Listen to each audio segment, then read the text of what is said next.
How you doing, everyone? DJ Matty F here from the Groove Junction. Just want to wish you all a Merry Christmas and a Happy New Year. This episode is a bumper episode made up of all of the guests that we've had on in 2025. And you'll never guess what? You may be seeing more people in 2026. Have a great Christmas, great New Year. We will see you in 2026.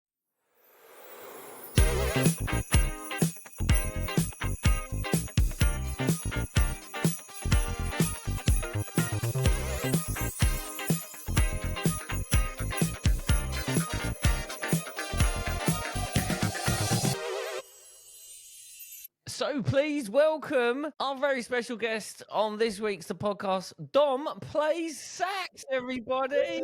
Hello. How you doing, mate? All right? Very good, thank you. How are you both?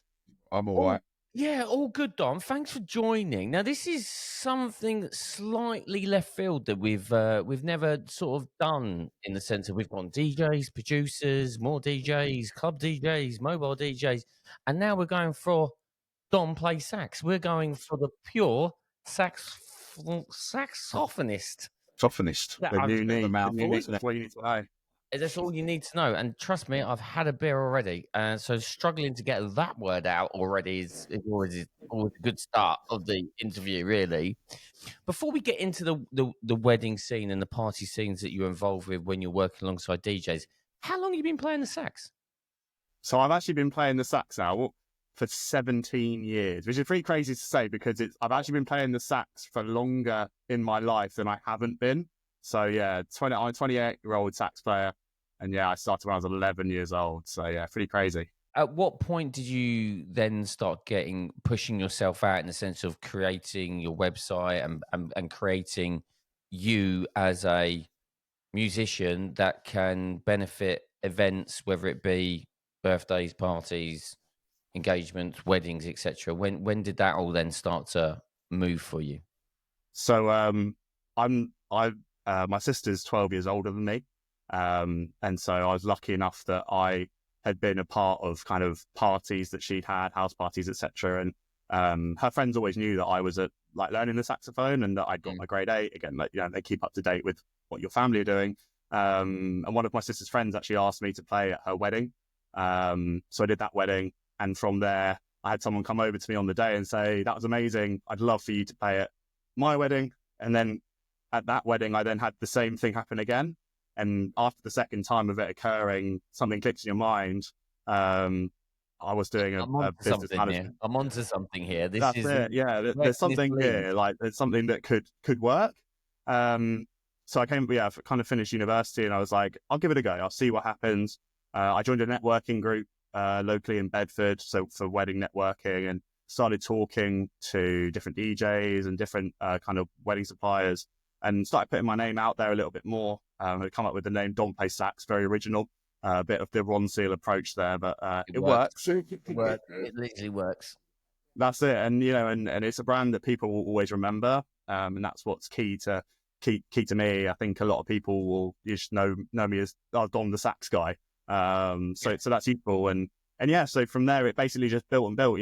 People started hearing about me. The DJs that I'd met in the networking, I started speaking to about potentially putting a package together, and then basically as soon as I did the first package and I'd started doing a bit of social media from there, it just blew up. Like Instagram was a massive part of why I did very well. I think I jumped on it at the right stage, and luckily I've been using it because I'm young for quite a while. So I'm quite lucky that the tech comes advantage over us, Matty. Very much. It's definitely got the advantage over us. You guys are very good at social media. You taught yourself down. You're smashing it. I see both of you coming up on my TikTok feeds. So you're doing something right, for sure. We definitely try. We're definitely trying.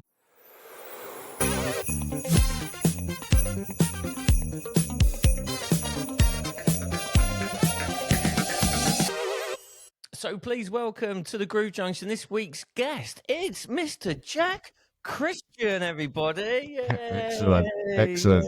Hello, guys. I am doing very well. How are you guys? Yeah, man. Really good. Really good. Thanks for joining us on the Groove Junction. I made it perfectly clear when we were talking off air. You are one of those guys that we desperately, desperately wanted on our show at some point, and we've managed to pinpoint you down. You are an extremely busy man, whether you're in the UK or you're spending the majority of time in the US, because that's where you are based. But we'll get into that, no doubt, as we get going. But Jack, do you find that you are being booked a lot more because of your English accent in the US and having that Englishness attached to that, and especially from a hosting perspective, does that always help and does that always win people over? So, Okay, this is interesting, and I'm stubborn sometimes. So, go on. I don't think I've ever said this on a podcast before. When I first started up my business here in North Texas, a lot of people, especially in my town or in my circles, a lot of my friends, people would say, people only book you because of your accent, don't they? And I had to kind of not be offended to be like, I DJ too, right? Like, I can DJ. I don't just talk all of the time. So you'll notice in a lot of my social media videos, I every now and again will post an MC video, but I don't talk. And that was my way of kind of proving I can still get booked without my accent, which now I take a little bit of pride that if I post an MC or an MC video, or if I post a video of me doing entrances or what have you, I'll still get comments saying, I had I thought you were American. And I love that because it was kind of my way of saying I can still do it without. So I would say in the early days, yes. And I absolutely used it to my advantage. And nowadays, I think I get booked more because of the mixing videos than I do from an MC standpoint. But once I'm on a Zoom call and on a consultation and we're kind of running through everything, they get a really good idea of what my MC style is and the way that I like to present and deliver myself. And that's where I think an English accent can definitely help. Does that make sense? I totally agree. And I think from that point of view, once you've got that, you've had that consultation, it's like, as I can imagine them like disconnecting from that Zoom call and going, oh my God, this is going to be he's English. I didn't even know. His accent is amazing.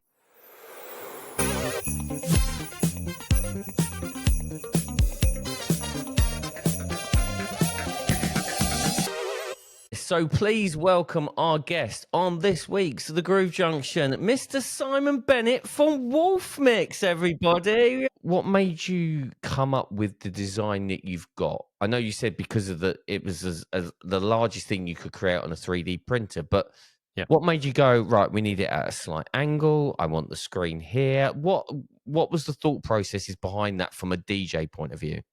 Yeah, so I think we started off with the Matrix, like the idea of the Matrix. So I wanted like a home. So we wanted something where you could mix your lights. Just a bit of a backstory of where we got the name from, by the way. So I wanted to call it I wanted something strong. I wanted to call it something like Wolfgang, but you got Wolfgang guitars, so we couldn't have Wolfgang. And I was like, well, it's like a mixer. I wanted to create something that you could mix. So that was kind of the first concept. It was like, I want you to be able to mix your lights like you mix sound or like you mix drums. So, if you imagine like your MPC drum pads, where you've got like a matrix that does different things, or I've got a Native Instruments machiner where you've got you've got the colored drum pads, and depending what mode the controller's in, that matrix turns into doing different things. So that was where we started off with the design. So I was like, okay, we can't call it Wolfgang, and we want to be able to mix with the light. So it's like a Wolf Mixer. So for a while it was called Wolf Mixer, and then we shortened it to Wolf Mix. I think one of the names at one point was Lightmare. Lightmare. Wow. But then I knew everyone would be like, I'm having a lightmare with this. That got canned quickly. Yeah. It's still like, I see the name crop up here and there, in some of the old files, some of the old code. I see Lightmare. Yeah, but it got canned fairly quickly. Yeah.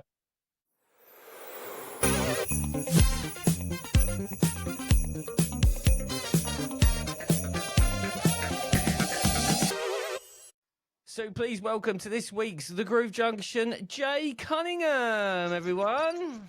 How you guys doing? You all right? Yeah, good. Thank you. How are you, Jay? Very well, thank you. Very well. Get the stuff. applause in I there. want to get an applause as well. Love it. Mate, I must admit, it's the first time I've actually hit the button at the right time. I did hit the crickets, so God knows the crickets are going to come out before the applause. But yes, normally I keep forgetting to hit the applause button, but I got the applause this time. Jay, Nice. thanks for jumping on. We've got loads to talk about. Some people will know you, some people won't know you. We first came into contact with you at the Pro Mobile Focus and Retreat. Yeah. You were there representing JBL Pro, which you work for, which we'll talk about as we get into this. But Jay, you are a well-established, very well back established. in the day, DJ, and still are, and you're still spinning those vinyl. Hence, there's so many vinyls that we can see behind you. Got one or Jay, two, and it's not a wallpaper. They're actual real they're records. actually proper. Just have to do that just to prove it. Yeah, I mean, I'm pleased you did that for all of our viewers and some of our listeners. Behind Jay, here's a huge wall of vinyl, and he's just, making a point that he's got tons of it. A and lot he's of just it. showing Yeah. it off, which is great. Jay, welcome to the show. Jay, firstly, we ask our guests always this question: how did it start? Why did you get into DJing, and when? God, that is a good question, and it is a long, long time ago. So I started listening to like pirate radio, like sort of old hardcore stuff, probably back in 89, 90. Yeah. And by then I was kind of 13, 14 or so. So I couldn't really go out. So we'd just listen to like pirate radio. And then obviously the concept of how these DJs were doing it, I was always just so impressed with, mixing two songs together. I'd never heard that before. And I was always kind of, I couldn't never work out, how do they know the timings? Like, there was just so many questions. And a mate of mine had a pair of decks which he sold me. Now, when I say, sorry, it's not a pair of decks. Now, for those of you who remember, way back when, you used to get these all-in-one consoles. Now, I'm Yeah. not talking about I had XZs one. or AZs or controllers like that. These were wooden boxes that had Yeah. two turntables. There was a basic mixer. There was no pitch control on it. It had the old school lights that came off it. And so I bought that off him. I can't even remember how much. It was probably 10 quid or something. And then I started buying records. And I was useless for years and years and years because, as you well know, in 89, 90, 91, there was no YouTube. So there was no resources. There wasn't even a book out. So you just kind of had to figure it out. Well, the interesting story, I actually learned to mix in 1993 with no turntables. And that sounds a bit odd because at that point, my mum and dad and as a family, we'd moved to New Zealand. So I went out there for 93. So I was 18 for that year. And all my mates would send me tapes of like pirate radio or Fantasia or Helter Skelter or whatever it was. And I would listen to them so intently. And that kind of curiosity about that timing, I was rewinding them going, right, when are they bringing it in? Now, I didn't know anything about beats, bars, phrases, anything like that. I was just like, okay, well, it's kind of changing about then and a new sound is coming in. Okay, I can hear them bringing it in. And I just spent that year just really getting deep into these tapes. And when I came back at the beginning of 94, my mates were still there. My mate's room still had the Sound Lab belt drives and his Citronic. Yeah. It was a Cam Mater Fade he had. Yeah, And Citronic. I started playing my records and they were all like, have you just spent 12 months just going to learning to DJ? I was like, no, something had twigged in the ear. So yeah, it was a very slow process at first, but it was pirate radio and rave tapes that, really got me kind of obsessed with DJing and mixing. I see. You've sort of sparked a bit of a memory with me. I remember the rave tapes massively. The Fantasia rave tapes used to get the flyers that went with them. I was totally obsessed with that at that point, and I can't even really recall that far back. But when you mentioned the tape cassette of those live events that they were putting on, big events that like in front of thousands and thousands of people, and putting out these live tapes. And it was like really quite hard to get hold of a copy of those tapes. They were really hard and quite hard on a demand level to get those tapes. And when you got it, you never wanted to let it go. And I had a couple that got actually jammed up in the old tape cassette, you know, because you're rewinding it back. Heartbreaking. It's a killer. But yeah, you sparked a good little memory there. I remember that from back in the day when I was sort of about 15 myself. But so the fact that you're talking about the Fantasias and that club scene, that energy. So your genre of music as a DJ is that speed hardcore stuff? Is that where you sit? Yeah, I've kind of went back to my roots for that probably about 10, 15 years ago. To be honest, I've always loved that sound, that sort of 91 to 94 sound. I've always loved that.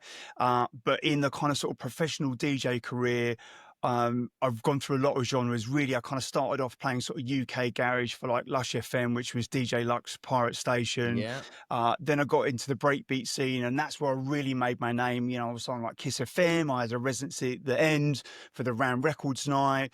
I was flying all over the world. And then from there, it really kind of evolved to a little bit more kind of future jungle, then drum and bass. Then I kind of fell out of love with drum and bass. And all this time, still listening to these early 90s tapes. And I just thought, do you know what I'm really struggling to find passion with, like kind of new music. So I just kind of went back to it. And after a couple of years, what has been happening over the last, well, longer than 5 years, but probably the momentum started about 5 years ago, was that a lot of producers, new and established, have gone back into the studio and are starting to continue that sound of sort of 91 to 94, well, 95, 96 even. So there's a lot of new hardcore and new jungle that's coming out that I started then playing on my show. And really, that's the main crux of my show now, is just supporting this whole new wave of like hardcore and jungle. And, you know, I love it because it's kind of ticking that nostalgia box of that era, but it's not trying to copy it. And that's what I really love about it. People have done that before where, oh, let's take that famous piano break or that famous breakbeat or riff and just chuck a different element underneath it. And it just kind of sounds like a bootleg. Whereas really this wave that's happened, people are like, I like that. I'm going to add my own flavor to it and I'm going to push it forward. So it's kept it fresh and exciting and moving along. And it's a bit of a bonus that, you know, I'd say a good percentage of the guys that are releasing this music are still doing it on vinyl as well. So they're sort of holding true to the original art form of how music was released and getting out there.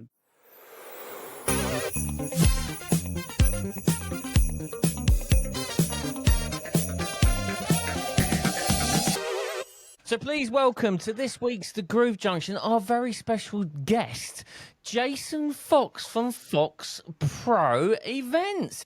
So, Jason, talk to me about how you and at what point did you decide to set up Fox Pro Events? So, Fox Pro Events originally was essentially a registered company for my activities as a promoter, running my own events. So, it's sort of still while I was at uni, I started running some local bar nights, like pre-bars to when the main clubs were. My first event was called We Love the 90s. It was 90p entry, 90p drinks, and 90s music. Wow. And it was like the design I created was a cassette that was on fire, and it was cool. And what I will say, the entry prices were staggered. It was like 90p for the first half an hour, till like 9 till 9:30. Then it was £2 till 10:30. It was £3 after that. Every week, without fail, the most people paid £3. Thank you very much. Smash that pricing strategy. There you go. Love And then that. £2 and 90p was the least, which is fine. I sort of feel for the venue because the WKD was on one of those offers, 90p for WKD. Which I think they were buying. I think that was basically at cost, to be fair. But it was sort of their investment into the event, really. And anyway, that was the start of me being a promoter. And then coming out of that was all just, I must have done it as self-employed or whatever. And when I came out of uni, I then started in a bigger venue as a promoter, working with another events company. And things sort of started getting serious. And I was then running a weekly event in a 1,000 capacity venue. So I registered Fox Pro Events sort of quite early on. And yeah, it continued until COVID. It continued being largely a promoter, a company for me as a promoter, basically. And so we'd do regular student nights. I used to run the summer ball for Coventry University. They didn't have one. So at the grand old age of 25, I thought, I've never run an event outside of a nightclub, a licensed nightclub with existing paperwork and all the rest of it. I'm going to run this pop-up event in Coventry's bombed-out cathedral ruins. It's grade 1 listed. There's no power. There's no running water. There's no toilets. Like, I just went, I'm just going to give it a go. And I literally went to the event safety group at the council and said, this is what I want to do. I don't know a lot. Can you help? Can you help steer me? And I obviously spoke to some other people. And I think I spent like 56 grand producing this one night event, right? I had Becky Hill on the lineup and Fuse ODG. I wouldn't be able to afford Becky Hill now, that's for sure. I was going to say, is this in the ruins? Is this in the ruins? Yeah. Opposite the cathedral? Yeah. So I think you've done the main cathedral, haven't you? Yeah, we've done that loads of times, yeah. Yeah, and I did it in the ruins. Right, okay, and nice. I was 25 and I had to write an event management plan, all the rest of it. Anyway, I did all this, like 6 months worth of work. I made £100 when all was said and done. And I took the bar as well. So I literally made £100 and I was honestly fairly happy with that because I'd learned so much. You know, it was great. Wow. And that carried on. I mean, that got better. There was one year that paid for our wedding and honeymoon, pretty much. Like, we sort of built onto it with a public tribute festival, with a food festival, with a few other bits. Like, we kind of built it out, you know, making better use of the infrastructure we were creating. Even stuff like silly things like you're hiring bins and you're hiring staging and you're hiring anything sort of what you call dry hire, bar units and marquees and stuff. Yeah, toilets. It's the same. Largely, it's the same cost for a day or a week, or or thereabouts. So it made a lot of sense to run multiple events. So yeah, kind of built on and expanded on that and stuff. And so yeah, I was still DJing and I would help. I was DJing for some of the unis and I did little bits of like consultancy work or helping them with bits of events and things like that. But generally speaking, I was a promoter and a DJ, and that was kind of my life. And then COVID hit 2 weeks before that year's edition of the Summer Ball in Coventry. And when all was said and done, I kind of estimate it cost me about 30 grand. It lost me about 30 grand because of the point that I was at with, you know, committed spend and the work that had been done to create the event to that point, and some fees that I could have probably used as credit after if I'd have tried to redo it again in a couple of years. Yeah. But yeah, that and the fact that because of the way I was structured at the time, I got no furlough or any sort of financial support. And we also had our first child that summer. So it was pretty good, pretty testing year. Great timing. I came. I mean, there are positives. Like I had loads of time with my wife for a few months before we had the baby, just us and being together. That was really nice. We don't get a lot of time together anymore. And then once my son was born, I had about 3 or 4 months of just being there, completely there and soaking it up. And so there are positives to it. But yeah, I came out of COVID really like risk averse financially. I didn't really want to be risking big money, certainly on those big shows, because they were hard work. And it's also the emotional investment as well. Like when you've got a show on sale and I'm literally waking up every day or sometimes several times throughout the day, I'm refreshing it and hoping to see some more ticket sales and hoping I'm getting closer to my break even. And like, you know, you're panicking. Is it going to, you know, am I going to get the lineup wrong? And it's so hard to be a promoter. It's pretty brutal. When I was younger, I thrived on that and that was cool. And then I think just, after COVID, I was a bit like, it wasn't really for me, but there are lots of things I do. It was ticket selling, and that thing of whether it would work or not was the only thing I didn't like. I liked ordering bins and laying them out, and I'm into all of that. I don't know why. I just kind of enjoy it. So I came out of COVID and went, right, I got a proper job, a salary job, senior commercial manager role. So it was still kind of within the right area. It was for a university as well. So I guess that's been fairly helpful in where Foxpro Events has gone since then. But I then sort of reshaped Foxpro Events as essentially it's structured like an agency, but it's kind of, I run it like a service. So particularly with universities and students' unions, they'll come to me and say, we're doing this kind of event, we need a DJ, or we need some act, or we need an activity, or we just need ideas for something that students are going to want to see or whatever. And then I'll find things for them to fit the bill. And I'll sort of tell them the true cost of whatever it is we're booking, add a small booking fee on top. And that's kind of largely how I work. Increasingly now, I'm doing more things like consultancy or bringing other people in.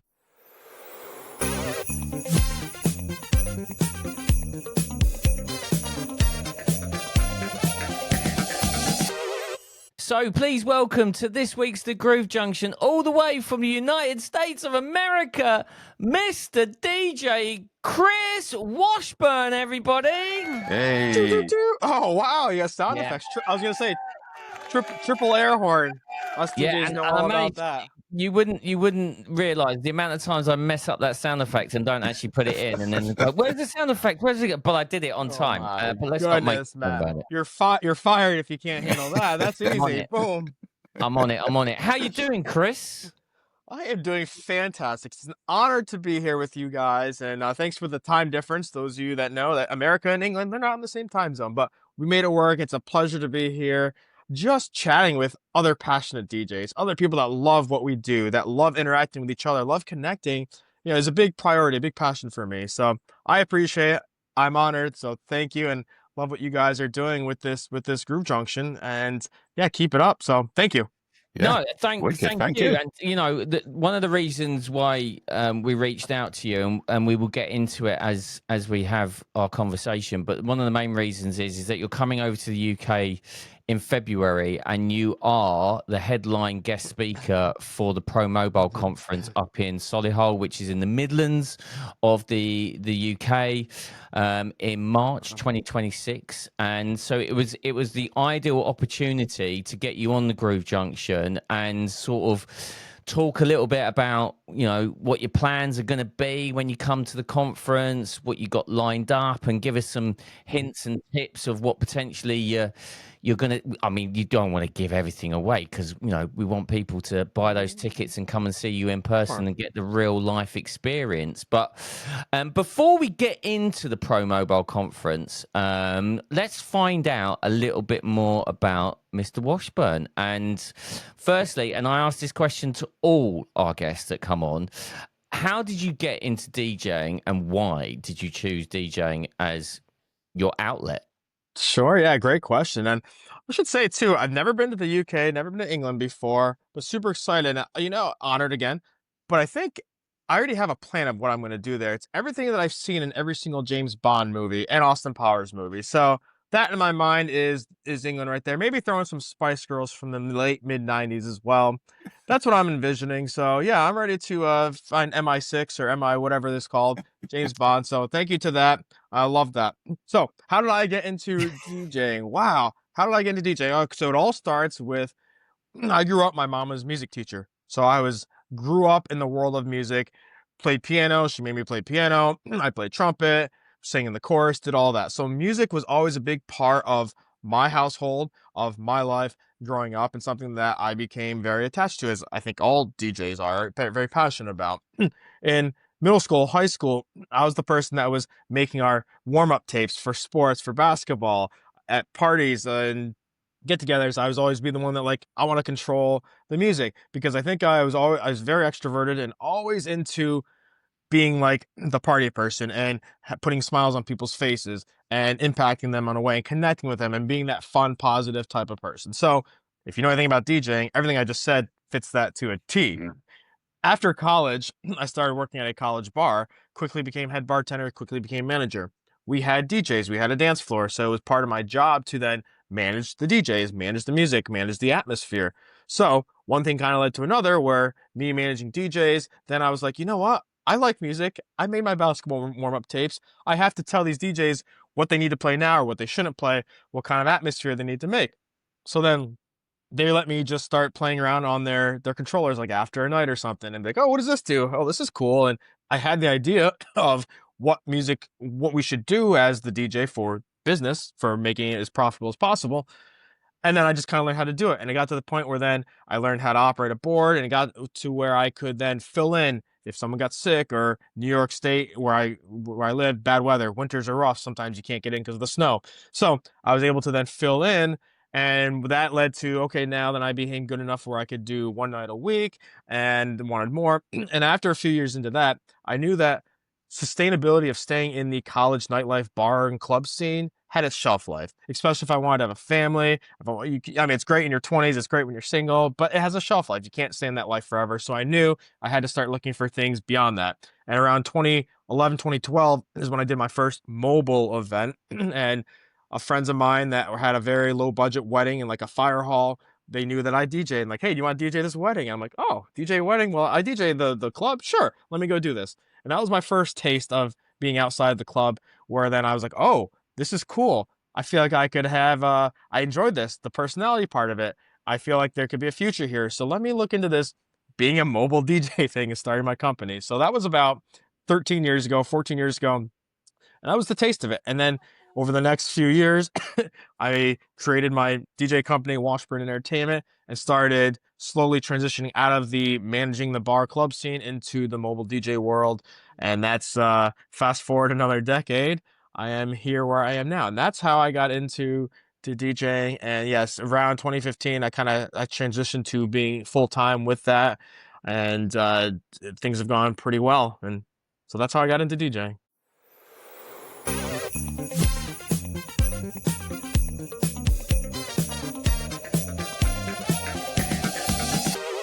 But this week, I've got the main lady herself. It's Sophie Lou, everybody. Hello, Matty. You okay? I'm great, Soph. And do you know what? It's great having you on. No, it's a real pleasure. When you called and said, can you do it? I was like, absolutely. It's an honor. I love this podcast and I tune in every week. So, to be co-host for this week. And I just want to say, John, I'm not stealing your job. For those that don't know, I started my DJ journey officially, I think, the end of 2022, but just little bits and bobs here and there. Didn't have my full setup yet, and I kind of put out a status on Facebook and said, right, I'm going to start taking bookings. I hadn't got any equipment yet, and people was like, oh yeah, we want to book you in, yeah, and it was just a flood of it. I was like, right, I need to get the equipment. So I'd say nearly 3 years on, it'll be 3 years at the end of this year. The progression has been insane, really, but I guess, I guess I don't normally big myself up the way I should, but that's just down to really dedicating myself and really trying to better my setup and, be more professional, get a website, stuff like that. I've really put a lot of time and effort into what I'm doing and trying to make things happen and realising that, you don't just have to do events or just wait for bookings. Really push on the mobile stuff because, that's a job in itself. So and you can still entertain, as I like to do, and deliver these nights or days to people and give them an experience that they'll remember. So yeah, I'd say the last 3 years has been the slower journey, I guess. But I say that, but it has been quite rapid. But then in the last 12 months, you will see, the progression within my setup and just the way I deal with things and how I handle it and how people can book and stuff like that. And, I've really just been attentive to that. I think so. Yeah, I think from somebody looking in, I think the real not perfect brand that you have created. One, I made it no bones about it. I love it. I love what it stands for, and I love everything about it. But what I have seen, probably, I would say, in the last 8 months, is an absolute, shooting for the stars scenario where you are putting on. You've started slowly. I say slowly. You've started at a moderate pace. With just the event that you're doing, yeah. But it's got to the point of you're selling out tickets for events. So you're putting on your own nights. You're promoting them. You're sourcing DJs. You're doing all of that work in the back, as well as trying to promote yourself and your own brand as an individual. But Real Not Perfect is really gone boom. It has. To probably the last event that you did under your brand name, I mean, looking at the social media on that was absolutely massive compared to where you were 8 months ago. Yeah. It was. It was. I say this to everyone. I still don't think I've sat and really deeped what's going on. I think I'm just in a mode of like, right, we need to just make sure the base is set, solidify it, and then maybe we can breathe a little bit. But for now, it's just kind of go, little rest to recharge. But, now you say it and I'm thinking about it. It's, we did our first ticketed event last year. But prior to that, we did 2 free events. The first one was 40 people. The next one was maybe 100. Those were free just to promote Real Not Perfect exists. It's not a Sophie Lou party as such. It's Real Not Perfect. This is a brand. And then we did the summer party, 400 tickets. And I was just like, okay, like, what's going on? And then, we get to July 2025. And, well, I'd say January 2025, said to my sister, I said, we're doing a festival. We're calling it a festival. And that's because we were like, oh, how do you get bookings at festivals to get a stage and stuff? And I was like, well, why don't we just do our own festival? Like, why can't we do that? Why can't we call this a festival? And you did. You did. And it looked immense. In the 500 tickets later. And we've got we've invested in the stage for the day. There's 500 plus tickets sold. And it was incredible. And people in the city have said, they haven't seen anything like that before, with like minimal trouble, just good vibes, and bringing everyone together in the city from different areas, it's a difficult thing to do. It's I mean, the growth has been ridiculous. It's amazing. I think you have to sit back and take stock of the situation, because then you can reflect. Look at all of the great things that went really, really well. But then also pinpoint the little bits that you were like, what?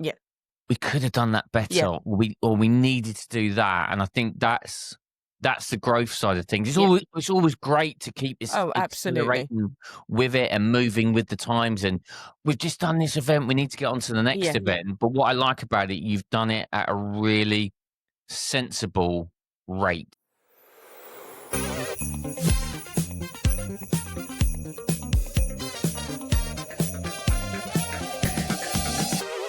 Welcome, my co-host for this week, Josh Ford, JF Discos. Hey! Evening, mate. How you doing, mate? You all right? All good. Right, Josh.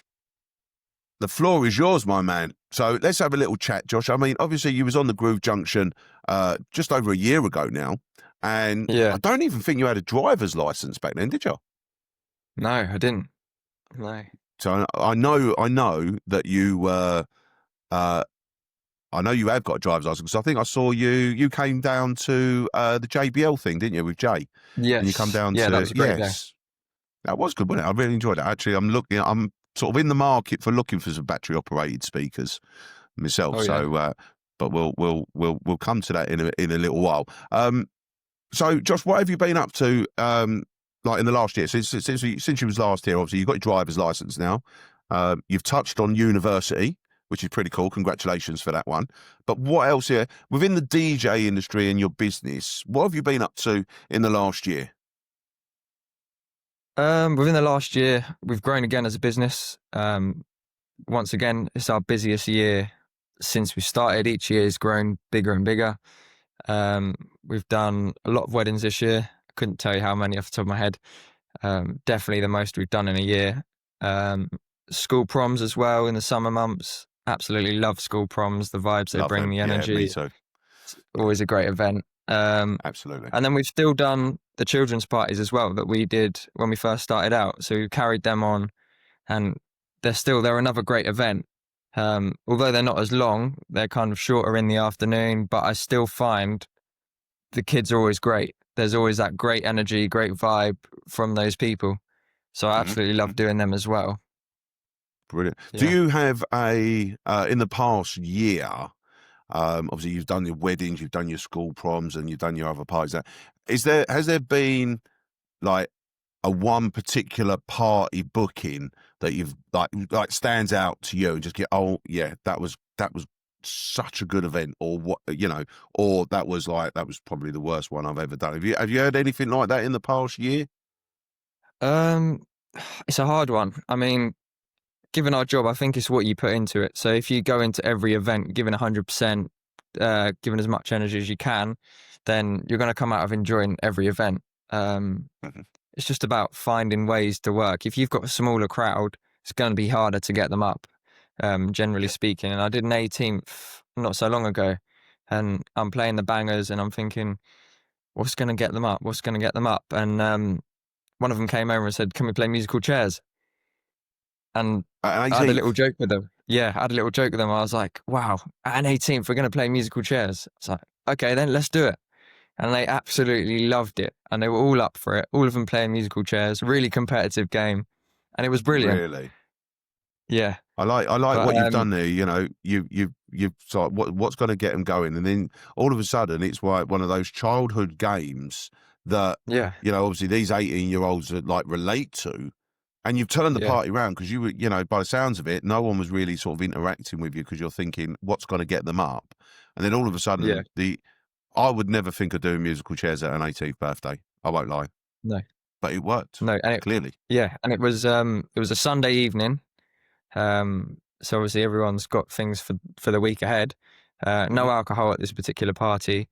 So you've got a group of 18-year-olds there who, unless they've got something to get a little bit tipsy on, or they know they've not got to get up at 7 o'clock the next morning, then it's going to be a hard one to get going. So it's about discovering those different ways.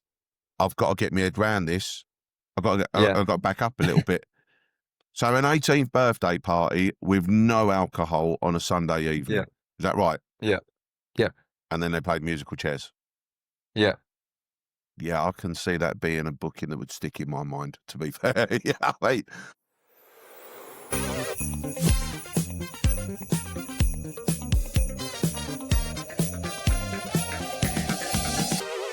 Please put your hands together for my co-host and guest this evening, Nick Colley from 2K Entertainment. Hey, there he is, the big JC. How you doing, buddy? I'm all right, pal. Listen, man, thanks for coming on the Groove Junction today. I love it. I'm now part of an elite group, which I'm extremely proud of. So, yeah, absolutely loved it. You know what? I'm not going to lie to you, Nick. You've been on the list for a while. Right. You really have. And there's a number of other DJs that are on the list. And then it's just been one of those things where the Groove Junction's been going for like over a year now. There's so many DJs that have asked to come on, or, you know, whatever. And it's a case of going through, you know, each person, what fits with their schedule. And we were lucky this week that, you know, it fitted in. We're both available. So I'm here. This is it. Yeah. It's great to have you here. So, Nick, you are going to help me co-host the Groove Junction tonight. I am indeed, yes. We're going to go through the normal stuff. I know you're an avid listener to the Groove Junction, so you know what we're going to do. We're going to have every time, every episode, yeah. Love that. So you're all up to date then? Pretty much. I think I'm maybe 2 behind. So, but yeah, I'm almost there. Been so busy. I can't believe you're 2 behind, and I've got you on as a guest. You should be up to date, Nick. What's around with you? I should be. Yeah, it should be. Right. So not about me. I mean, you're now into the mobile DJ, and by the sounds of it, like you're doing okay. I'm guessing you're still okay. Are you still chefing? Yeah. You still chefing? Still chefing. So so I do like 5 days a week, mornings now. So I've cut it right back. So I only do part time in a local hotel, and then it gives me the weekends to fully focus on the business and marketing and social media and everything that comes with it. Yeah, because I've seen you on your socials, and I've seen that like some of the venues that you go to. You do seem to be very busy. You're constantly out working, which is fantastic. I mean, Nick, I want to talk to you about your mobile DJ setup, and sure. The reason I want to talk about it is because you've come from the club industry where you rocked up to the club. You know, when you was on CDs, you took a couple of CD wallets and your headphones, and that was pretty much all you had to take. The rest of the gear was all there. So you've now stepped into the mobile DJ arena, and you realise, like, hang on, I've got no speakers, I've got no lights. You know, where do I go from here? But now, obviously, over the period of like years that you've been mobile DJing, you've built your setup to what it is now, which is an impressive setup, to be fair. Thank you. Thank you. I do like it. So with the setup that you've got now and the fact that you are busy, if someone was coming into the industry now, pretty much blind and not really knowing anything about the mobile DJ industry, what kind of piece of advice would you give them? So I would literally, I think it's something that might have been mentioned before, but just tag along with a local DJ, try and make friends with them, try and get to come out with gigs with them, be with someone that is currently in the game, doing it week in, week out. If you want to go down the club scene, make friends with people at the club. If you want to go down the mobile scene, again, find a mobile DJ, go to your local social club, tag them along with them, just kind of look over their shoulder and see, and reach out to people. I know I've had people reach out to me about stuff, about microphones and about booths and stuff like that are club DJs that want to get into it. And it's just like, ask questions, and if the person you're asking is a decent enough person, they will help you. And obviously, anyone within our community that we've spoken about before will help anyone all day long.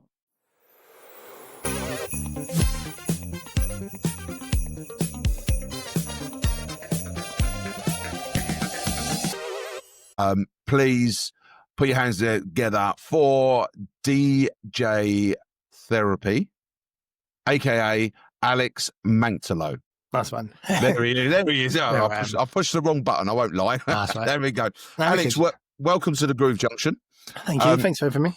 No, thanks for coming on, my friend. Thank you very much. So, Alex, let's start with you. Let's start with you. You're the co-host. You're the man of the moment. Tell me, and obviously I know you're based in Essex. I only found this out a couple of weeks ago, to be fair, that you're based in Essex. I messaged you, I think, actually, just to say hi, really, if anything. Just all to say hello. Good things, and same with Matty as well, like message him.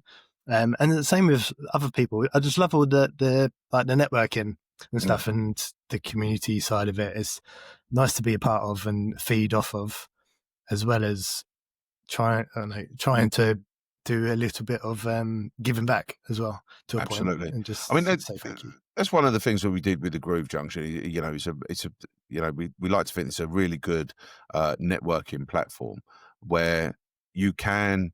Some of the messages that we get from our listeners and everything, and people are bouncing off of each other, and people have made that network connection through the Groove Junction, which we're very proud of. But it's like yourself. We've wanted to get you on the podcast for a while. But before we go into that, tell us where did your journey start in the old mobile DJing work? How far back are we going? Because you don't look that old. You only look about 23. I wish. I'm 43. I suppose if you go back from the start and stuff, I suppose like DJing wasn't even on the radar when I was younger. But I love music and stuff. So recording on cassette. The top 40 and stuff as well, getting your own hi-fi, just playing it really loud. I remember buying my mum probably buying my first record. I think it was during the World Cup. I think it was because it was Paul Gascoigne, Fog on the Time.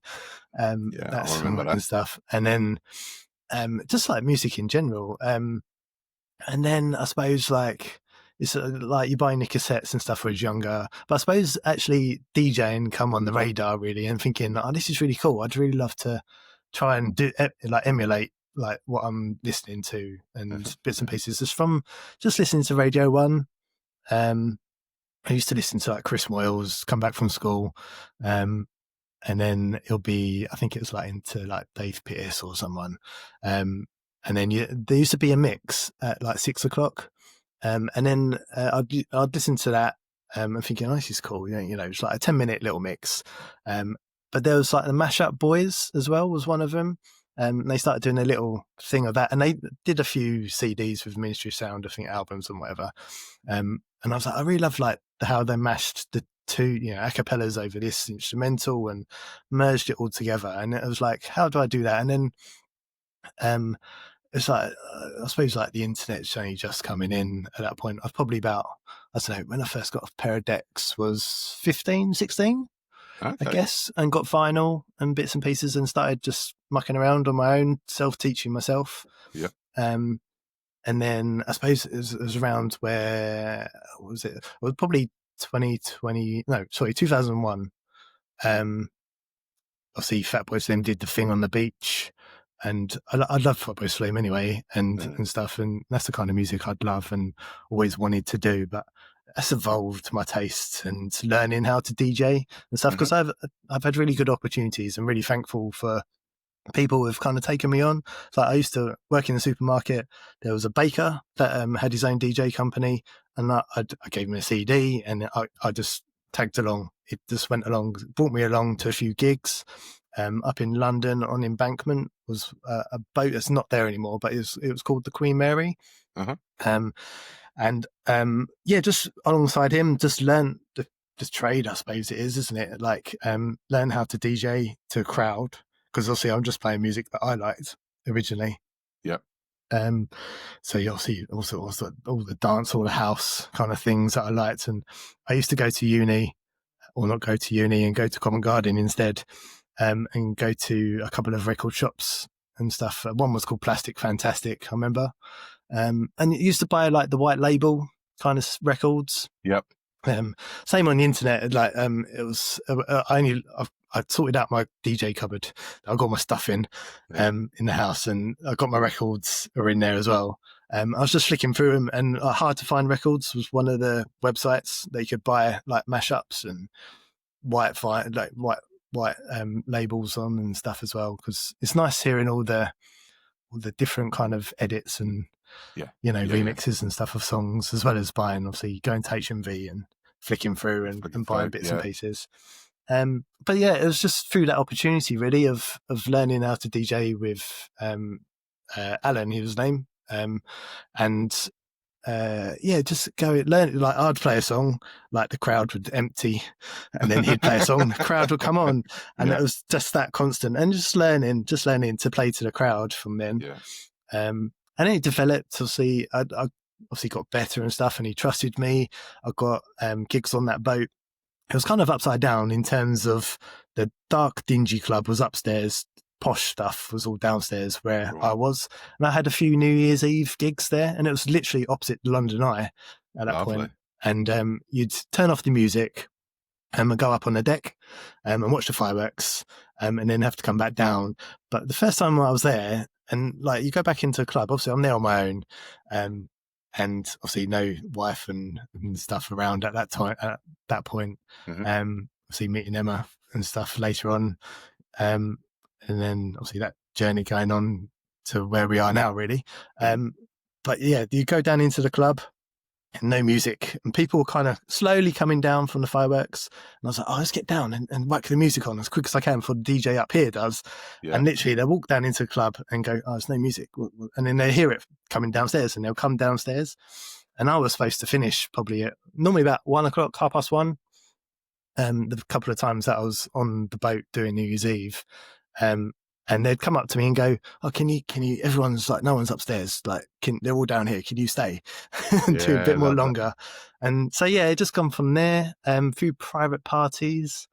And then just like picking up bits off of Facebook, obviously, later on and stuff as well.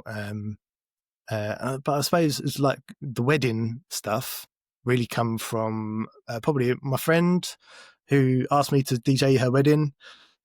Which I did. And at that point, it was I had like my CD decks, and it was just going into like the digital stuff as well. So I integrated my laptop, and I can't even remember what software I was using at that point as well. But now there was a point where I think, you're migrating onto obviously what we DJ now on essentially. And that it was like choosing what software to choose and stuff. And I did a little bit of research, and I think I chose and still use like Tractor as well. I've got Serato and stuff as well, but like the free version. But obviously you can migrate over to different platforms now quite easily. With different softwares. I started off on Tractor, to be fair, and I really liked it. The only thing that you're kind of restricted to what controllers you can buy and all of that back then. I don't know if it's changed now. I always think about it's not necessarily like obviously learning now. Obviously we all like shiny new things and stuff as well, and looking at new gear, but it's not necessarily the gear you use, as long as it's a good quality, which obviously you have to have now really, with obviously your laptop and controller. But it's buying the new, I don't know, Flex 10 or whatever it is that you want, that ideally I'd love. I use a Tractor S4 and Minute and stuff, and I just got a nice skin to go over the top, a bit more personalised and stuff as well. Just like DJ Therapy and the smiley face, and Fatboy Slim bits and pieces on there. Love it. That I like. But yeah, it's that's kind of where it's come from, and it's just developed from there, really. I suppose, like evolved. Obviously, picking up little parties, doing friends parties and bits and pieces here and there. Yeah, it's all about getting your name out there, isn't it? I mean, it doesn't matter. Yeah. I mean, we all start. I mean, I remember my first big gig, similar to yours, was a girl in the office was getting married and she asked me to DJ, and I'm like, oh my god, I don't know where I've never done that. Not, you're talking over 100 people. Whereas, like, I might have done a house party where there's 30 people, or my mate's daughter's birthday was like 10 kids. I'm talking about 100. I'm talking about someone's special day. It's very nerve wracking. But then all of us have been at that start point. They've all, but every one of us has been there.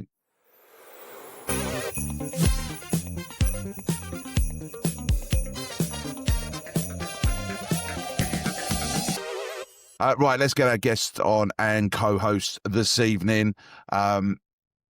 John Lowe. There he is. Hey, how you doing, John? How you doing, bro? I'm all right. It's good to see you. I'm very well, thank you. Thanks for coming on to the Groove Junction and co-hosting with me this evening. I'm just gonna hand you the floor, my friend. I'll chirp in every now and then. I'll just have a little pop in every now and then. Tell us about yourself. Now, I know that we've worked together once before on a silent disco. And that's where I think it was Sheffield, wasn't it? Was it Sheffield? Yes, it was Sheffield. We did Sheffield. And obviously I've seen you on social and all of that, on socials and everything. But you're generally a really nice guy. I really like you. So surprised. No, but yeah. And here you are on the Groove Junction. So, John, I'm going to hand the floor over to you, mate. Tell us about you. Tell us where you're from. What do you do? I mean, you've just touched on like Haven stuff. Maybe you could tell us about that. Just crack on. Let's go. Do it. So DJing, it'll be 20 years this year now. You don't look old enough. No. See, that's why I'm Grant Mitchell. I forgot about that, to be fair. So yeah, I used to go in Wigan, the King Street, and that's the main strip in Wigan. All the bars were either side. Used to just bounce down. Went into a little bar called Chicago Rock, which was for the ones out there listening, and the guy was in there. Used to just go out and he'd be moaning all the time that his shoulder was very sore. And I'm like, why? He said, because people are like that. Can I have this song? Can I have this one? So I kind of went in and went, well, I'll take some song requests for you and save your shoulder. And then it progressed that he'd keep going out for a cigarette. And he says, when the song runs out, push that fader up. That's it. And I think the cigarette started probably about that big and then just stopped. I don't think I'd seen him one night for about 2 hours. Love and that. he was just out on the veranda. And then they offered me a Christmas Eve. They went, it's not going to be that busy. And I was like, yeah. So did that. The guy was all right with it. Carried on then doing Sunday nights in there. Manager came in from another bar, wanted me to do there. So basically I just kind of progressed sort of all the way up King Street, really. I also I think I met someone on a Butlins weekend once, a DJ. He put an advert for about wanting DJs in Manchester, put my name forward for that.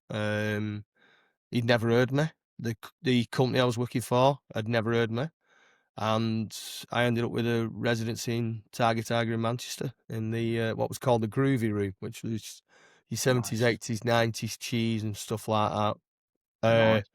Did that on and off for 7 years, as well as having a residency in one of the big clubs in Wigan. And and then sort of progressed to start doing weddings, really. Lockdown came. Obviously, we didn't know how long it was going to be happening for. But when I came out, the sort of club changed. The club scene had changed. And then I started working for some wedding companies. Okay. Yeah, and then do that as well as still like keep me hand in with I'll do the butlins, the big weekends as well. To be honest, a lot of it has been right place, right time. Okay. So going back, John, I mean, the DJ there, you started taking on the like just taking the request. I'm guessing that he was DJing, and then people come up and say, "Oh, can you get him to play this?" And you was telling him what to play, that sort of thing. Is that right? Yeah. So, and then obviously he wants a little cigarette. And then he goes, I'll just push that fader up. Because back then it was, I'm guessing, how long are we going back? Are we talking vinyl or are we talking CD? What are we talking? We're actually talking computer, but Chicago Rock, and I can't remember the company that used to own it. I think it might have just been Chicago. They used to have Luminar Leisure? Yeah, but especially in Chicago, they used to have a percentage bar. Okay. And it would measure, so you would be allowed to play 30% of 2000s, something like 40% of 90s, like maybe 30% of it. I'm not doing probably the math right here. And you used to basically have to total it up to 100% at the end of every night. So you had to kind of play, your early like 80s, 90s stuff that people probably wouldn't listen to. Yep. And then save your bangers for later on. But you were still kind of managing this percentage bar. I think personally, looking back, it was the most ridiculous idea I've ever seen. Yeah, it's not something I've ever heard of myself, to be if I'm honest. I did a couple of nights in Chicago's, and it was just a case of there was CDJ back then. They were CDJ 1000s, and we just went in and I took my wallet of CDs and then I played. Yeah. I've not heard of that percentage thing, but then I suppose if that's what the companies want, they want the DJs to make sure. Because obviously, some clubs you go to, the DJs allow, open format, just do what you like. Just crack on, read the crowd, crack on, do what you want. But then obviously Chicago's like, I want a certain amount of this, and this. And I'm guessing that's so that they don't get any complaints from anyone. Oh, you didn't play this in the 80s or whatever. Yeah. But you did have a 5% bar as well, which had to be comedy. Oh, really? Yes. So things like Combine Harvester and Benny Hill and that sort of thing. I think that was on it. They used to do the more popular one was it was a Jim Curry sketch. I think it was a Saturday night thing, and they were playing Hadaway, What Is Love, and they used to kind of just stand there in a club with the head like that. Yeah. And that was like one of them that you'd have to pretty much play like every time the computer kicked in, because it was the only sort of decent comedy thing that you could get away with.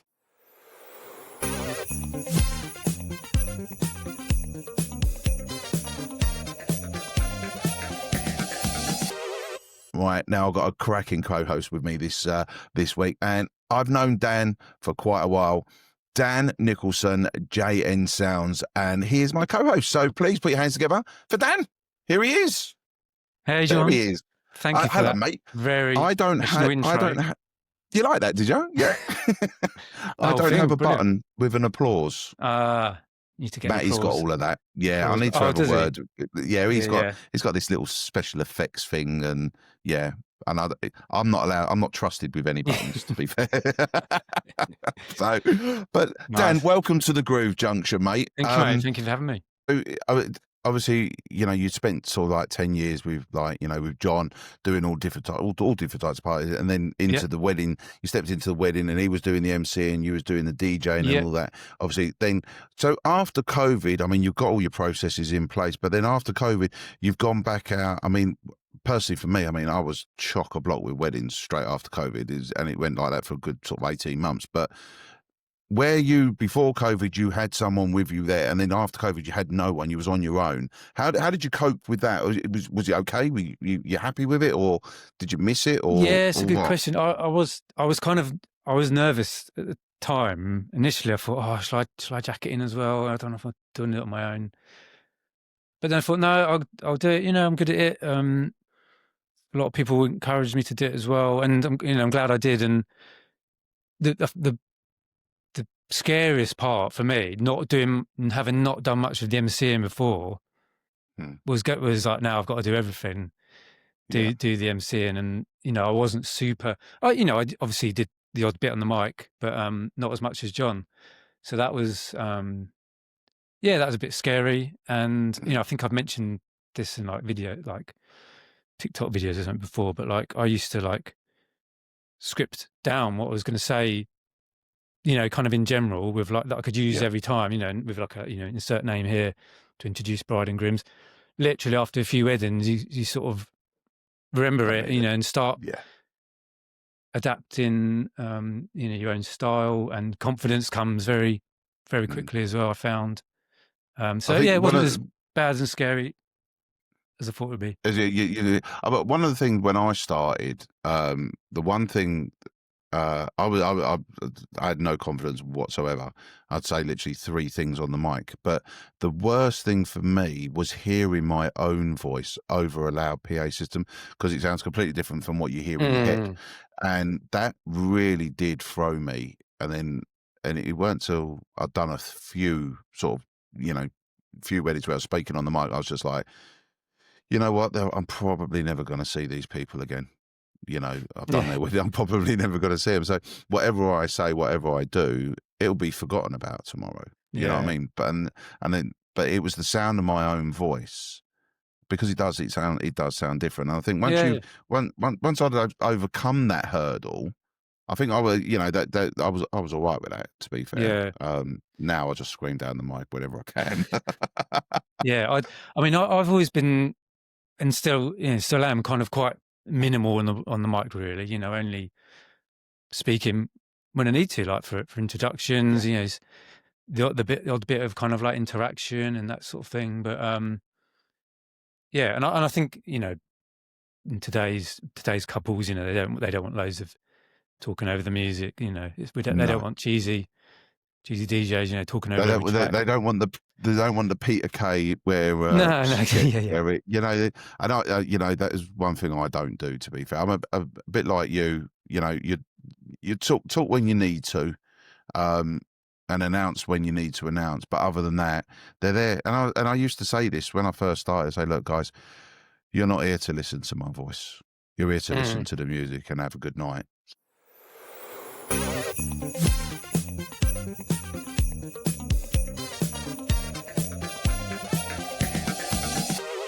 Please welcome onto the Groove Junction as my guest and co-host, Harry from Sound and Events. There we go. Where is he? Oh, look. I'm pushing the wrong button.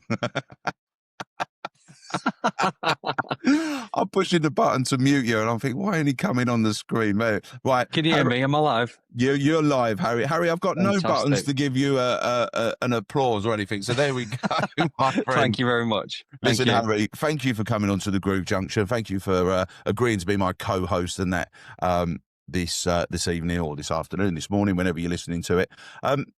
Harry, I just read out a load of the statistics from the Spotify Wrapped Up, and you're part of that statistic, my friend. I don't think you've ever missed an episode. Is that right? Yeah, no, absolutely. Friday morning, or whether it's a staple for my Friday. Espresso in the morning, stick the podcast on. There you go. Away we go. Love Perfect that. Friday. So, I've said it before, Harry, not all superheroes wear capes. Do you know what I'm saying? What can I say? Right? You're a legend. To be honest with you, Thursday I went over to Watford area, and the Grove Hotel, and I helped Matty F do a corporate Christmas do. And it was, I won't lie, it was great. It was similar to yours. It was like 200 people, one big company. Got there, the room's massive, absolutely huge. And I took some of my equipment with me because we knew it was a big room. And we come across certain things. It was just like, how are we going to get around this? But we only had like just over an hour to set everything up. So it was very quick thinking on both parts. Right. And luckily, I'd taken a backdrop with me just as just in case. And it was literally just in case, because I didn't actually know what the room looked like. And it actually, we had all these cables and that running around about. I'm like, how can we hide this? We need to hide this because people can see all around our stand. I say our stand, it's his stand. So I said, look, I've got a backdrop in the car. Let's utilise that. Let's do it. He said, oh, we've got 20 minutes. I said, backdrop takes 10 minutes to put up. Come on, let's do it. And luckily we did it. It was a very quick thinking. We did it, and it looked good. And because they had the corporate do hadn't paid for it, was like, we've chucked that in for free for it, just to give it that little bit of it weren't nothing to do. It was just to hide all our cables, do you know what I mean? But it was really, really good. It was fantastic. And it's funny because Matty bought a new trolley in the Black Friday deals, right? He's never had a trolley before. Oh, mate, that trolley. It was like a little rock and roller. Similar like rock and roller. I think it was a Gorillas one or something like that. But literally, it's like quite a walk from like the car into the main room. And he's like, I've got a trolley. I was like, shut up. You ain't got a trolley. Oh, mate, where we would have done like about 10 trips, we'd literally done it in like 3. It was like, mate, that is a game changer. Love that. One of the best bits of kit I've ever bought. Mate, I'm going to have to invest in one myself, I think, because it was just, it folds up nice and swift, but then it extends. Mate, honestly. It's like the Krypton factor all over. It was just, loved it. Brilliant. Where did it all start for you? Oh, I've been, someone asked me about this recently, and I don't think anyone ever grows up unless you're around other people at a time. But I don't think anyone ever grows up and says, I'm going to be a DJ when I'm older. It was honestly by chance. I mean, it's no secret to my friends, family. I've always been into music, all genres, different eras, probably thanks to my mum, definitely not my dad, because I'd probably listened to classic if it was up to my dad. Sorry mate, but it's not down to your influence. But and then I was about 18, I was in a local nightclub, and the guy in there at the time, I'd never seen this DJ before. I was quite a regular at the time in my youth, and he just wasn't reading the room. He was playing one specific genre. It was an open format bar. It wasn't like a house nightclub or anything like that. And he just wasn't reading the room. Must have lifted his head up maybe once. Apart from that, his head was glued to the decks. And I thought, you need to look up and see people at least tapping their feet or dancing about a bit. And there was just none of it. And at that point, I thought I can do better than this guy. So about a week later, I'd gone on iTunes or whatever it was at the time, downloaded a couple of songs and bought a pair of decks. I think they were Newmark Mix Track Pro at the time. Okay. Yeah. So they were plastic decks. It was, I think it was from Dawson's in Manchester I bought them from. The shop that's no longer there, and it's just a bit of a shame actually, because you don't really come across many DJ shops as such anymore. It's all online, isn't it? Yeah. But literally went home, practiced a bit, and then I thought, right, am I ready to maybe give this a go? I feel like I'm at a stage where I can at least, play music, maybe not mix, but at least play music in a way that would make people dance. Yeah. And at the time, I was going to the football with my mum, and the guy that sat in front of us at the time was saying, "Oh, I'm after a DJ for my daughter's 18th," and I thought, right, this is the point. This is my chance. Looked up and thought, right, you've given me the opportunity here. So I said, right, okay, I'll do it. I'll give it a go. I've not had any experience with the general public when it comes to bars or anything like that. I've done nothing at this stage. It was first social club sort of gig, and being honest, it went horrifically. It was really, really bad. On the morning of that gear, I thought, I've got no lights. So quick trip to Maplin, bought one of them, £5 lasers. Yeah. Thought, this is going to look like Tomorrowland here. Yeah. But it looked awful. And that was to me. But someone came up to me at the end and said, you did really well tonight. Someone told me it was your first gig, and I thought, right, okay. So maybe what I thought was bad, everyone else thought was good, and I thought, right, okay, but at least it's something to build on. Bit of feedback, and certain genres worked, certain other genres didn't. But that's really how it started. And then a few local sort of pubs got in touch, seeing that I'd been doing a bit on social media at the time. This is probably about 2012, 2013 where I started, so good 10 years ago. Yeah, where I started DJing, and then it just snowballed really. You upgrade your kit a bit, find out what works for your kit wise. You make a few expensive mistakes along the way. Yeah. And been there, mate. I've been there. Yeah, and yeah, they're quite deflating at the time, but everything's a learning experience with DJing, especially at the time around 2012, 2013. There was nothing online when it comes to YouTube. I think there was one guy, I can't remember his name for the life of me, but he was a mobile DJ. It's silver spiky hair. You probably know him if I remember. I'll Is let he you the know. one that did all the reviewing on the lights and he showed you how to do all the light? Yeah, I know. I think I know the guy you mean now. When you said the silver spiky hair, I think I know who you mean. No, I that's can't remember his name either. Yeah, but he was the only guy, and I thought, right, okay, well, at least there's some sort of community. Mobile DJs they aren't something that's brand new. There's loads of them that are about, but at the time, you kind of had to like find your feet by yourself. Yeah. And then sort of COVID hit, and I thought, right, I need to think about a different way of rebranding myself. I've seen loads of people out there, sort of like DJ such and such. I thought, right, if I'm going to go with this full time, maybe look at weddings or corporate stuff or different sorts of events. Let's make a business and make Gem Sauna events come about.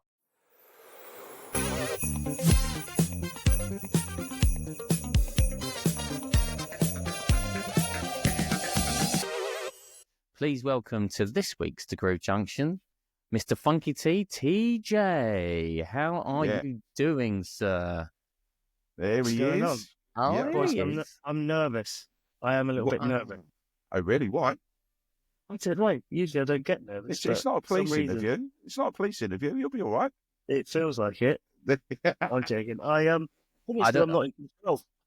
You're not in control of the situation. I'm with your hands. So I haven't been in control for 21 weeks, 22 weeks now. I'm not in control. You get used to it, mate. You get used to it. And there was me. I was going to say who's going to be the good cop and who's going to be the bad cop in relation to this relationship tonight.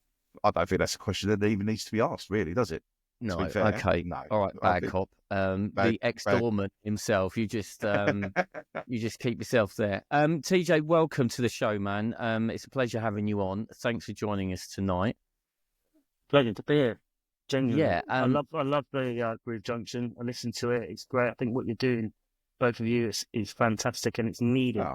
For the thanks, man. I appreciate that. Thank you very much. I'm going to jump in quickly. I know Matt's got some more spill, but if I don't talk now, TJ, I will forget. You don't huff and puff, mate. It's just every week. It's just every week. Come on. It's not every week. But TJ just said he loves what we do and it's needed. But if I have to be totally honest, that TJ, you did start something similar last year. Because I was one of your first guests. Yeah, I did a YouTube podcast, didn't I? And I didn't have the huff in me to keep going with that. Matt's got plenty of huff, so much, but so I know exactly how difficult it is to keep it going and to do it and find the motivation. And it's not difficult for me, TJ, because I just turn up and sit here. So it's not difficult for me at all. So Matty pulls the strings, you're the puppet. Mate, sometimes that is exactly. No, God. Okay, well, back to the intro as we normally would do with any of our intros. TJ, thanks for joining. I've got loads of questions to ask you, no doubt. John will chip in as we go along. But firstly, you have. I don't know where to start with this. Really, you have been very much in that social media window for some time, both on Instagram and TikTok was one of your big pulls very early on in your social media days as a DJ. You were inspired. We're going to go back to your backstory in a minute, but as John's already started in relation to that sort of social media pull with the first questions, and he's just like literally thrown my list of what I'm going to ask you out the window because he's coming at some random point. Diary of the DJ. Yeah. Why did that start and how did that start and what inspired you to start that off? Because that is quite for me, that's a really intelligent way to do it because no one was really showcasing what we do as DJs and Diary of the DJ certainly does that. So what gave you that inspiration to do that, mate? First of all, I nicked the name from Diary of the CEO. Well, have you heard of that guy? Stephen something? Yeah, Mr. Dragon's Den. Yeah, I nicked the name off that podcast, and I started the TikTok with my own business name, and I started it to promote myself for my business on there. And I realised that no one was watching the videos, no one cared. No, nobody wants to see someone sort of saying like, "Oh, book me," especially on TikTok where it's like worldwide, because people that are watching you are probably A, don't need a DJ, and B, don't live in your hometown or wherever you DJ. So no one was watching it, and I think it might have been by chance that I made a couple of videos that weren't necessarily salesy, and they did really well. And I thought, oh, hang on a minute. And the penny just dropped that people actually want to see behind the scenes, and people are more interested in the background activity of what goes on. It's more interesting if you don't need a DJ, but you're just interested anyway. So then I thought, and then I put it in as Diary of a DJ, and it just went from strength to strength. But it was a hustle at the beginning. Now, when I haven't put up a video since probably New Year's Eve or whatever, now that, the videos are quite few and far between. When I first started it, I was doing few a day, really trying to push it. And it was just a moment in my time where I was quite happy and had the time to do that, and I was enjoying doing it. Yeah, I mean, I must admit, we've known each other a little over 2 years now, and I come across your videos on TikTok, and it was the, you set up the back, the back, what happens backstage, if you like, and the loading of the bands and the lights and this, that, and the other. And then we met in Stony Hop at the Pro Mobile, what was it? Pro Mobile conference, wasn't it? Up in Stony Hop. I was outside vaping. Now, I have to be honest, CJ, you're not a guy that is easily mistaken. And I was out there and I said hello to you. We had a selfie, and that is really where our friendship started. And I say it's a little over 2 years now, and that was all because of TikTok. I saw a video and it was just like, wow. And then more videos came out from you. You're going to Solihull, you're going to do this, and that was the year you won the award for the DJ's DJ. So the social media side of things are very powerful. I know what you're saying, that it wasn't doing it for you, as in promoting yourself for your parties and this, that, and the other. And you changed it, and I'm quite grateful for that, really. Because do you know what, John? Well, that's great. Yeah, so am I, and it's really tied everybody in together. Well, I say everybody that uses TikTok, like us three, and many more. It's really created a little network. But what I will go back and say is, when I decided to switch and show people what goes on in the background, rather than being too salesy, what I didn't realise was that was the best move marketing that I could do. And I try and use that within other forms of social media, because if someone stumbles across your videos, they don't need a DJ, but they stick around because they like your content, and you continue to put content out. When they do need a DJ, they're like, I've got just the person. And I'll get inquiries from all over the UK. Yeah. From people that follow TikTok and Instagram and stuff, and it's because they followed me for a while. They didn't need a DJ, but they do now.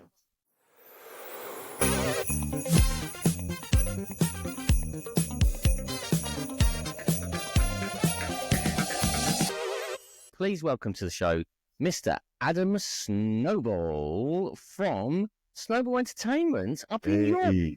Well, the guy I work for, the multi-op guy, he had many disco and karaoke residencies all over York, where I'm from. And he just kind of put me in one on a Friday night. I was there every Friday for a couple of years, and it went really well. I enjoyed doing it. Got to have a sing-song. And we got a set of regulars that probably see still now, 20 years later, come to some of my my residencies. Because you said just then, Adam, you go down there and you have a little sing-song. So with karaoke, is it important, or is it a need, is it a must that the person hosting it, yourself or whoever, can sing? Do they need to be able to sing? Because that's one of the things that's put me off of doing karaoke in the past. Right, because I can't sing.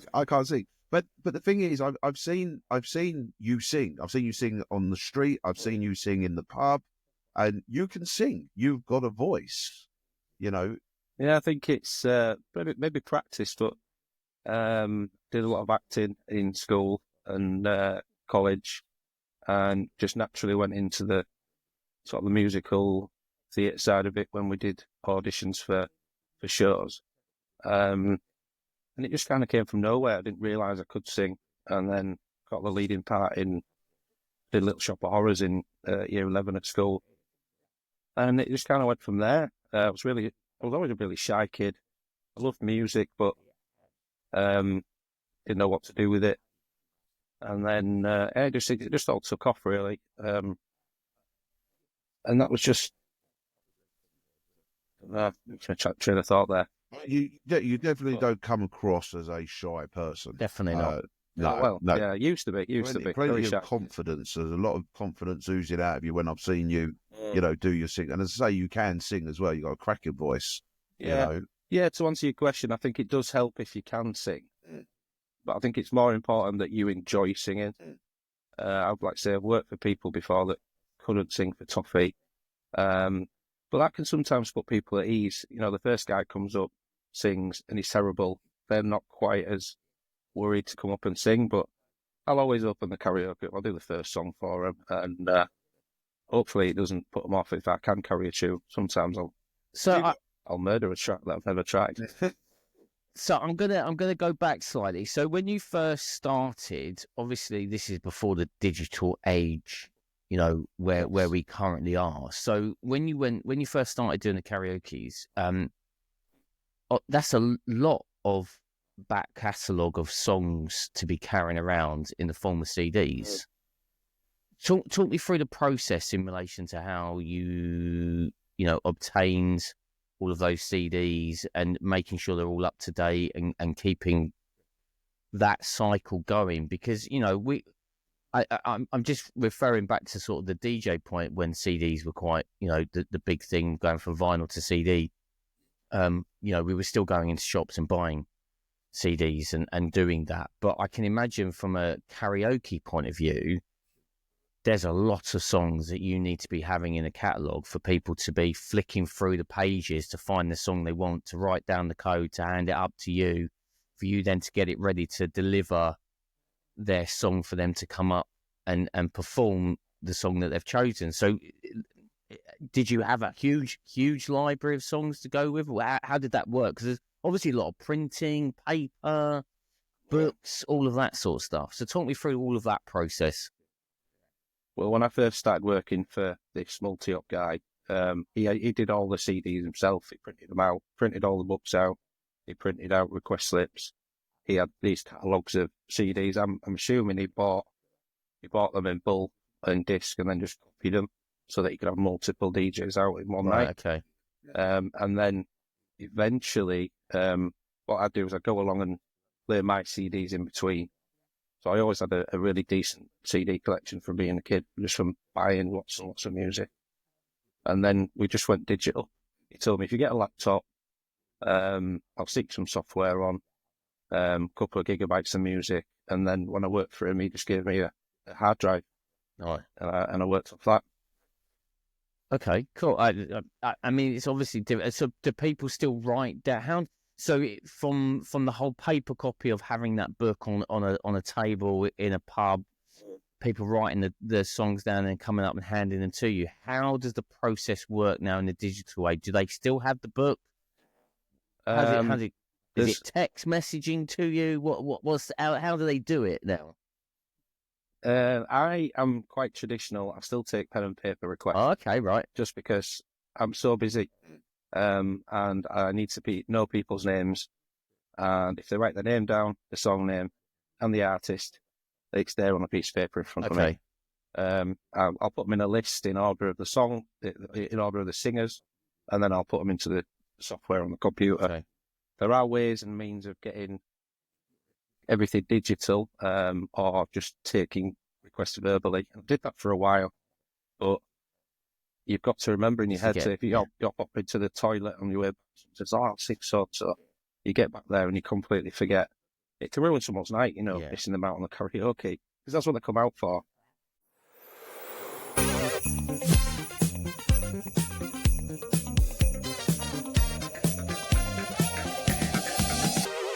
Please welcome to the show again, It's DJ 247. Love that. Love it. Did you find your parking space with your name on it out in the car park? Did you see I that? did, and I appreciate that. I appreciate that. It was all well lit in. I think I've got a CCTV ring light on me. Everything. This is amazing. I tell you. We look after our guests. Oh, there it is. Come on. Love that. How has things started to develop for you in early part of 2025? To be fair, when I look at like, come on, guys, we're big fans of Studio Ninja. When I look at Studio Ninja and it shows me annual, I like to look at that dashboard. When I first started, which is probably the same as you guys, when you first started on Studio Ninja, there's not a lot of data, there's not a lot to see. True, but when you've been using it for some time and you can see it's showing you how much you took in January and how much you made in January, how much you took in February and how much you made, and how much, and how much, and how much, and how. I'm like, oh my God. That drives you. That drives you. It drives me massively because it shows you're doing something well and it's working. Your CRM doesn't have a clue what the events look like. It doesn't know nothing. It just knows what data it is getting from what's happening in your accounts and everything else. And it's just showing growth. So that's why if I will enter, I'm definitely, already have entered the winning awards this year. Like when we spoke about last time, it hadn't started yet. But I've entered again this year. And once again, if I don't win, it's funny enough, it's going to make me even more, like, I don't know how, but I will turn into Hulk and I will just be like, and I don't know what I'm going to do, but I will do something where, to the point, there'll come a point where I'm at a place where people are like, how do you catch me? And I'm like, it's the wedding industry's fault that I'm up here. It's their fault. If they told me I won in 2024, I would just be down still here. there. I'll just be still there and I'll be happy with it. But because now I'm at this place that's over here, that's because my drive, someone telling me, nope, that's not good enough. Instead of me saying, no, I'm pushing back that, no, I am, man, and arguing. I'm like, oh, I'm not. Okay, that means I need to turn around, look back and say, what can I improve? And I'm going to look at bits that I'm not looking at, listen to things I'm not looking at to then grow.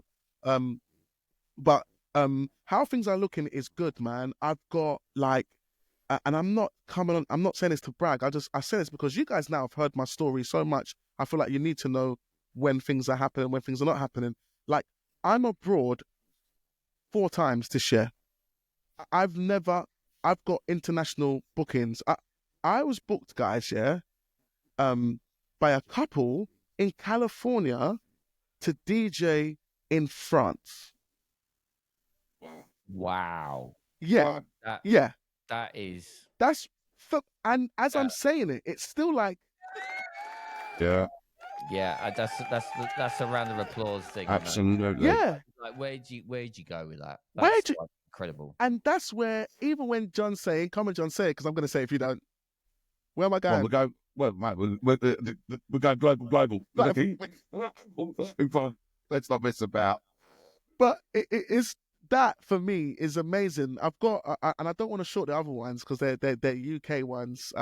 Portugal, I'm in Spain, I'm in France, and I'm in France twice. I'm actually in France twice, Portugal and Spain.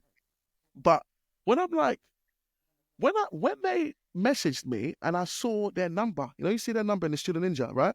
California. No.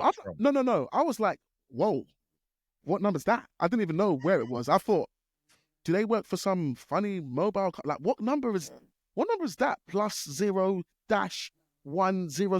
in the brackets, and then grab the number, slapped it in Google.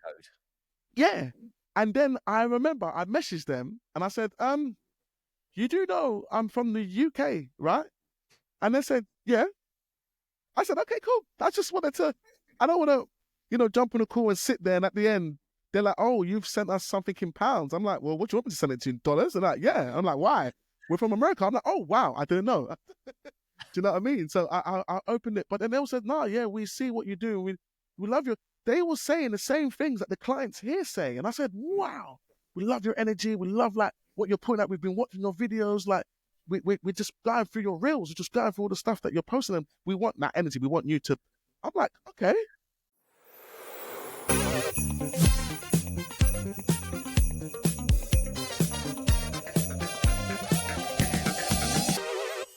So please welcome to the Groove Junction for the first time and hopefully not the last time. Please welcome to the show, Sir Francis. Yes. Dun, dun. There he is. There he is. Gentlemen, how's it going? Very well. Very well. Sir, how are you? Yes, you have to call me sir through the whole thing. Yeah, just as an FYI. Love Yeah. that. I've knighted myself because I've got delusions of grandeur. I bagged a residency. Basically, a friend of mine was working in this nightclub, and she was like, "We need a DJ in the basement Monday to Thursday, or like some nights Monday to Thursday." I was like, "Yeah, cool." Like gas to like get a paid gig, and we're talking like it was doing like 6 hours for like 50 quid. So like pretty tragic money. But I got down there and I turn up at the club. They're like, head to the basement. I walk in and like it's not a dance floor. There's just like tables everywhere. And I look in the corner and there's a pole. Anyway, it turns out that actually what I was doing was I was basically ended up being the resident DJ in a strip club for like 4 or 5 months. And it was just accidentally tricked in. Yeah. I was like, oh, what a terrible shame. This experience is happening to me. And so anyway, and that was, so I was having the time of my life. And then, and it was really funny because like I had to DJ, but then also the girls would get up and like do their dances, to get people. Never. Yes. Yeah, I'm sure. But the worst part about it was I had to get on the mic and be like, and next up on the pole, it's Mercedes, and like introduce each one as they came up and did their dance. And so it's just like, it was just really, really funny. I mean, I was only 19 at that point, but so it was kind of, I was like, this is hilarious. I get free drinks, get paid, and I get to watch strippers.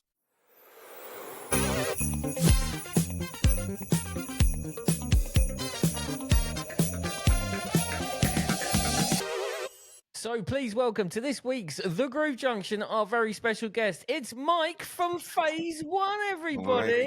There he is. Do I have to applaud myself? Hold on a minute. I'm sure I've got a special effect for that somewhere. God, where's it gone? I've lost it. See, look, there it is. There it is. Oh, thank you.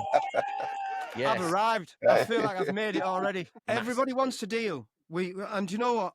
Whenever I'm shopping for something, I want a deal. I want the best price I can get. If I'm searching for, I don't know, one of those, I'm going to go into Google and do what everybody does. Yeah. So I'm not blaming anybody. I'm not saying, all you customers are terrible because you're not paying enough money for your stuff. We are, as human beings, this is what we do. Yep. So that pressure, because now you couldn't do that before. So when there was no internet, and you walked into the local disco shop and he said, that smoke machine's 45 quid. It's just 45 quid. Yeah. Whereas like now, you walk into the shop, I've seen this on the internet. Can you match it? Yeah. And I get it. And you know what? We do try and price match wherever possible. We do. We turn some down, and sometimes when we turn, I've learned not to get upset about it. Yeah. I always say to the customer, thank you very much for giving me a chance. Thanks for the opportunity, but this time you have me beat. Yeah, it does happen. It does happen. So that's just one, I was saying there's lots of little pressures from all over. That's one little pressure that's been great for Mike at Phase 1 to be able to get his shop out there to the UK. But one little pressure and it's great that all the other shops have been able to get their stuff out to the UK because you open your laptop and you can shop where you want. And that's great, but the fact that now you as consumers are far more information. You are looking for your best price, but hey, I do it. We all do it. I'm not against it, but it is one of them little pressures on retail, and this won't just be Mike at Phase 1's problem. This will be the bookshop down the corner, the shoe shop, everywhere. It's the bike shop or whatever it is. I think it's just retail in general. So the double-edged sword of the internet. One side is really good because I get out there and everybody knows who Phase 1 is now. The other side is I'm really going to have to be very, very conscious of my pricing now. Thanks for listening or watching the Groove Junction in 2025. We will see you in 2026.